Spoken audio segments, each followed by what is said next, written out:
Bonjour à tous, j'espère que vous allez excellemment bien. Aujourd'hui, on va revenir sur l'Euro 2022, sur la dernière journée de phase de poule, les derniers matchs avant les quarts de finale. Il y avait deux rencontres, Italie-Belgique et puis France-Islande. On commencera bien entendu par le match de l'Italie pour finir avec le match de l'Islande et puis on verra donc les affiches de quarts de finale, essayer de déterminer qui peut aller en demi-finale pour ces premiers matchs. J'enregistre, je suis volet fermé, déjà bon, il fait chaud, mais deuxièmement parce que de toute manière les rayons du soleil arrivent un petit peu dans la lentille de la webcam, donc ça crame légèrement l'image. Donc là, j'ai peur que des fois la webcam détecte pas très bien, mais sinon c'était un peu un problème. L'image était complètement cramée. Parce que j'enregistre tôt, parce qu'après, bon, il va faire très chaud, et donc je suis obligé Là, il est 9h22, à l'heure où j'enregistre. Je vais faire également la présentation d'étape du tour juste après, parce qu'il fait chaud, c'est la canicule, il va faire 40 degrés aujourd'hui. Ah, tout simplement. Donc n'hésitez pas à vous abonner à la chaîne, à réagir dans les commentaires, à mettre un pouce bleu, à partager la vidéo sur les réseaux sociaux, notamment auprès de vos proches si vous pensez que ça peut les intéresser. Dans les commentaires, n'hésitez pas à me dire ce que vous avez pensé de ces deux rencontres, si vous avez vu une des deux rencontres. Et puis quand vous abonnez à la chaîne, vous pouvez rajouter la petite cloche, comme ça vous êtes au courant des dernières vidéos qui sortent sur la chaîne, notamment les vidéos cyclisme. On commence tout de suite par Italie-Belgique, comme j'ai dit. Italie-Belgique, et bien la surprise, la victoire de la Belgique 1-0 avec Tine De Keini qui a marqué le but. Les Italiennes qui n'ont encore pas marqué sur cette rencontre. Ça aurait été le gros problème des Italiennes quand même pendant toute cette Euro, cette inefficacité offensive. C'est les débuts de match également pas très bons, mais l'inefficacité offensive, notamment de Girelli, de Bonansea, de Bergamaschi encore a marqué un but, mais Giuliano qui n'a pas réussi à produire beaucoup de jeux. Ça a été très très compliqué. Gamma, pardon, qui a également été très très mauvaise. Elle n'était même pas titulaire, elle n'a même pas joué la rencontre. Il y a eu un vrai problème dans l'équipe de Madame Bertolini pendant cet Euro. Il n'y a jamais eu un jeu potable. J'ai envie de dire que ça commence déjà mal dès la composition. C'est-à-dire quand j'ai vu la composition hier soir, je me suis dit, mais si tu veux jouer la qualif, et pour jouer la qualif il fallait gagner, tu joues pas dans un système en 4-5-1. 4-5-1, c'est un système quand même très défensif. Tu joues avec, je sais pas, un 4-3-3, un système plus offensif. Les Belges, elles, ont joué dans un 4-2-3-1, ce qui est déjà bon, qui était plutôt bien en place, mais parce que les Belges savaient aussi que en jouant leur football, elles avaient déjà fait mal à la France. Donc l'Italie, c'était jouable. Et la Belgique a été, pour moi, une équipe très intéressante. Parce que aussi, il y a eu un gros travail de Sermels, de Yves Sermels, qui a fait vraiment à chaque fois, les joueuses respectaient les consignes à la lettre pendant les trois rencontres. Elles ont respecté les consignes à la lettre. Et ça a été vraiment du bon travail. Il a fait jouer quand même pas mal de joueuses. Là, ça s'est bien passé dans cette rencontre. Mais de toute manière, pour moi, c'est une victoire méritée. C'est une qualif méritée pour la Belgique. Pour moi, c'est l'équipe qui a peut-être produit le meilleur contenu derrière l'équipe de France. L'Italie, 20 tiers, 6 cadrés, 0 but. Là, il va falloir quand même s'acheter un petit peu des lunettes ou s'acheter un petit peu des tirs un peu plus puissants. Et puis du côté des Italiennes, de toute manière, malgré ce système-là défensif, il y avait des trous pour les Belges. C'est ça qui est quand même assez exceptionnel. Les Belges auraient même pu en marquer un deuxième, parce qu'il y a quand même un tir sur la transversale aussi. Et donc cette qualif pour les Italiennes, elles n'avaient rien à perdre. Elles ont joué le coup à fond et puis elles se qualifient. Ça a été... Voilà, un bon match pour les Belges qui ont fait vraiment du très très bon boulot. Donc il n'y a pas grand-chose d'autre à dire. Les Italiennes ont été inexistantes pendant toute la compétition. Avec la Norvège, c'est quand même la deuxième grosse déception. Avec la Norvège, ce sont les deux grosses déceptions. Parce que très clairement, quand tu vois la gueule du groupe au départ, l'Italie doit passer. Mais l'Italie n'est pas passée parce que beaucoup de choses qui n'étaient pas à leur niveau. Là aussi, mais ça a été compliqué pour les joueuses. Giuliani, elle a quand même encaissé 4, 6, 7 buts, Giuliani, en 3 matchs. Quand même plus de 2 buts par match, ça fait beaucoup. Et puis, de toute manière, face à la France, elles avaient vraiment été inexistantes en première mi-temps. On aurait pu se dire, bon, face à l'Islande, qui n'était pas fantastique, l'Islande, sauf qu'elles n'ont pas trouvé la solution face à l'Islande, alors que, bon, on a vu des ouvertures quand même de l'Islande. Et puis derrière, face à la Belgique, qui était une équipe bien en place, elles n'ont jamais eu des tirs faciles. Et les Belges peuvent compter également sur une grande Évrard, qui a fait quand même un grand match encore, Évrard. Elle avait déjà détourné 2 pénaltys, notamment celui de Wendy Renard, mais elle a fait vraiment une belle compétition jusqu'à maintenant. Donc la Belgique se retrouve en quart, et pour moi, c'est tout à fait justifié. Alors, le match face à la Suède va pas être facile, ça, on va pas se mentir. Mais pour moi, c'est une compétition réussie, et puis peut-être que ça va créer des vocations en Belgique. Peut-être aussi que ces joueuses-là vont avoir un statut professionnel, vont être aidées par la fédération belge. Donc voilà, réussir à déjà se qualifier à l'Euro, c'était bien, mais en plus, se qualifier à l'Euro et aller en quart, c'est encore mieux en produisant quand même du beau football. Voilà, une équipe solide.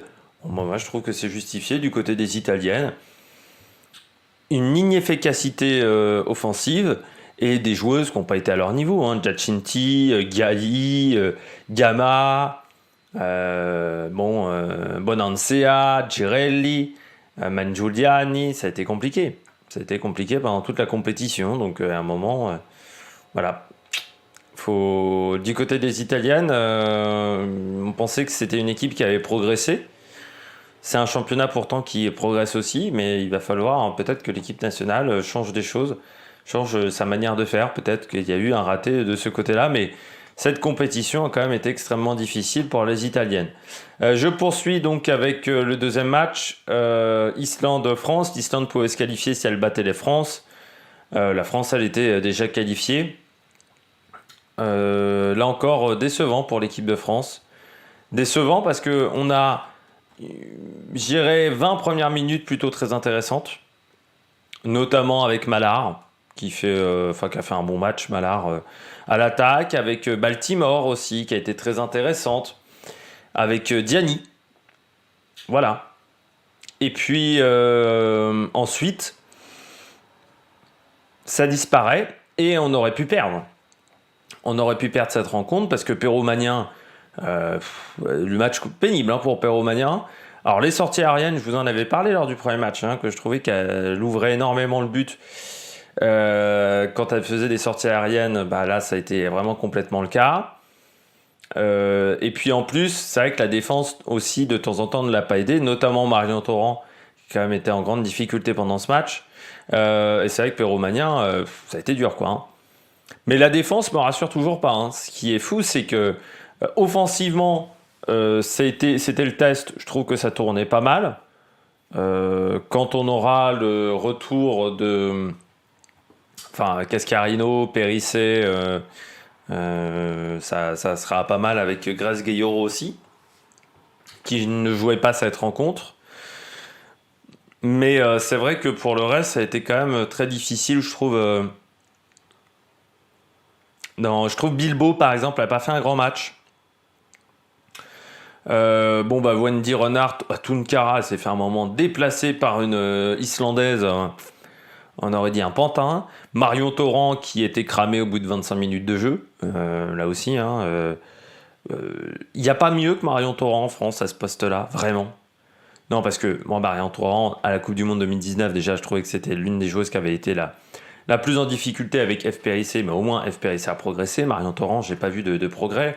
Alors oui, c'est un lieutenant, peut-être qu'elle donne la bonne ambiance dans le groupe. Et bon, là, en termes de football, c'est pas possible. Et j'ai envie de te dire, c'est même pas possible en tant que remplaçante. Faut vraiment pas que Périssé se blesse, parce que Torrent, ça sera compliqué. Matteo, pas extrêmement convaincu. Je trouve par contre Sandy Toletti, ça jouait pas mal. Avec Baltimore. Bacha, moi je la préfère ailière à latérale. Je trouve qu'elle a été plus percutante en étant ailière qu'en étant latérale. Diani a fait un bon match, Mallard aussi. C'est même inquiétant pour Sarr, parce que elle n'a pas saisi sa chance, Sarr, lors du match précédent, alors que Mallard, elle l'a saisi en marquant ce but très rapidement. On aurait pu penser que ça débloquerait la situation, surtout qu'on fait 20 bonnes premières minutes, mais non, ensuite on s'éteint. La chaleur n'a pas aidé, mais bon, en deuxième mi-temps, la chaleur elle a touché tout le monde, et je dirais que les Islandais sont encore moins habitués à cette chaleur-là que les Françaises, donc normalement, face à une équipe comme l'Islande, on aurait dû prendre l'avantage au bout d'un moment dans le match, et en plus, encore plus, alors quand tu vois les latérales, quoi. Gilasdottir et Amadottir, défensivement, ça a été quand même très très compliqué à laisser des énormes espaces.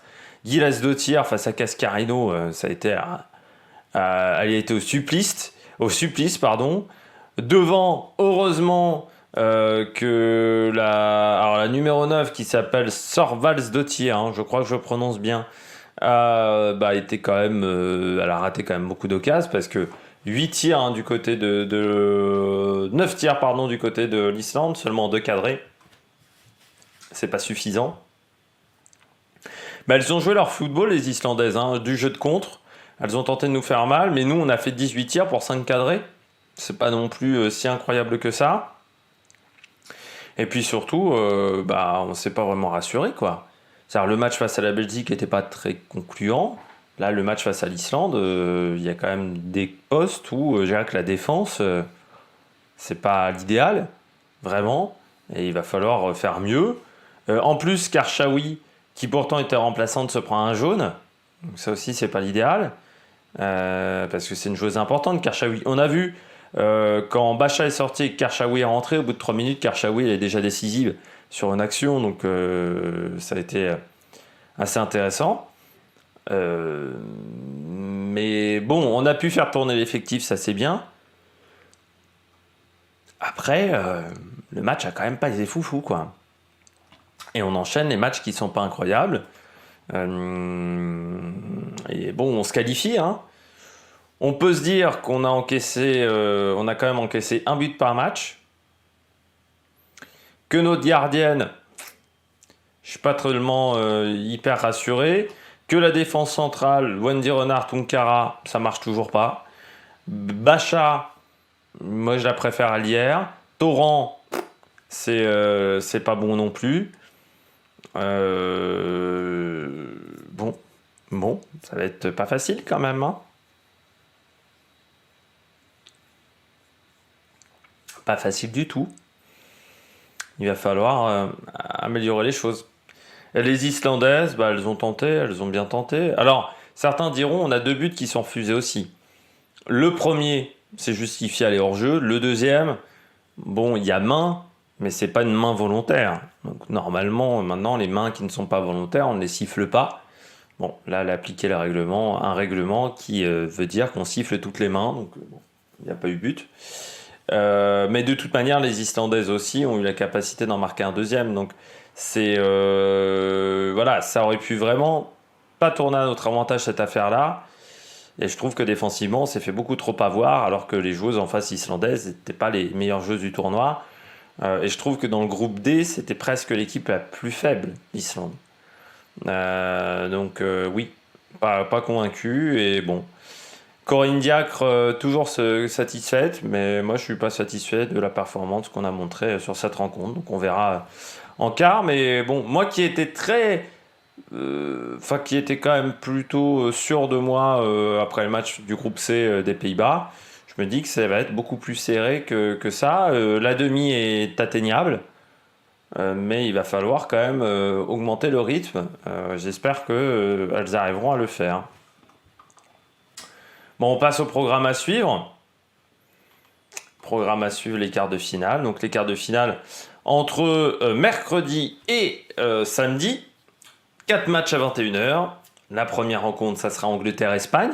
Match très intéressant, hein. Angleterre-Espagne. Pour moi, avantage Angleterre, parce que l'Espagne n'a pas réussi à montrer beaucoup de choses offensivement, mais il faudra quand même se méfier. Surtout, il faudra voir face à une Espagne qui, quand même, a la possession du ballon, si l'Angleterre accepte d'encaisser les différentes vagues espagnoles. Allemagne-Autriche, match intéressant, avec 2 équipes qui sont plutôt bien en place. Avantage pour moi, Allemagne, mais il ne faut pas sous-estimer l'Autriche, qui défensivement a fait vraiment des bonnes choses sur les 2 dernières rencontres.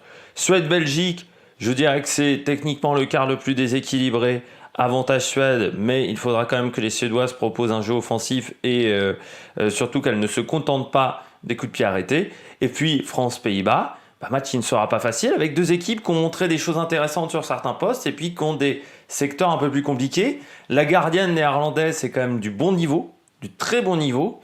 Et nous, en défense, on est un peu léger. Et face à Spitze ou Van de Donk, il se peut que ça soit compliqué, surtout que le coach néerlandais, enfin de l'équipe hollandaise, a bien vu notre match. Ces 4 matchs seront à 21h. Nous, on a 5 jours de récup. On a un petit avantage du fait d'être en bas de tableau. Par contre, ça veut dire qu'on aura moins de récup pour la finale. Mais ça reste quand même... les deux demi seront mardi et mercredi. Donc on aura quand même un petit peu de temps de récup. En sachant que si on gagne notre match face aux Pays-Bas, on devra affronter la Suède en demi-finale et que le haut de tableau me semble un peu plus compliqué à gérer que le bas de tableau. Donc c'est peut-être ce qui nous permettrait d'aller en finale, c'est que le bas de tableau soit un peu plus facile, mais bon, les Pays-Bas c'est du solide, la Suède c'est du solide aussi. J'espère que vous avez aimé cette vidéo. Si vous avez aimé cette vidéo, n'hésitez pas à vous abonner à la chaîne, à réagir dans les commentaires, à mettre un pouce bleu. Et puis nous on se retrouve pour de nouvelles aventures sur la Meilleure Production. Ciao ciao.